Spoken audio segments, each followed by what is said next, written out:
نبی پاک صلی اللہ علیہ وسلم نے فرمایا، حضرت ابو ہریرہ رضی اللہ تعالیٰ عنہ راوی ہیں، حضور فرماتے ایک شخص مرنے لگا تو اپنے بچوں سے کہنے لگا کہ میں جب مر جاؤں تو مجھے جلا دینا، اور پھر میرے جلے ہوئے وجود کو پیس دینا، پھر مجھے ہوا میں اڑا دینا۔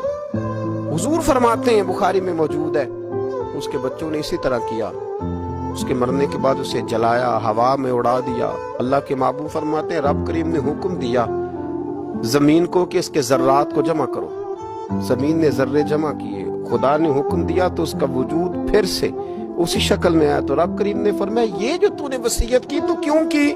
اللہ جانتا ہے کہ نہیں جانتا؟ یہ کی تو کیوں کی؟ تو وہ پڑا، کہنے لگا اللہ میرے اندر تو طاقت نہیں تھی تیرے سامنے کھڑا ہو کے حساب دے سکوں، تجھے منانے کے لیے تیرے خوف سے ڈر گیا۔ نے کہا اللہ تجھ سے ڈر کے یہ کیا؟ تو رب کریم نے فرمایا جا، پھر میں نے تیری مغفرت کر دی۔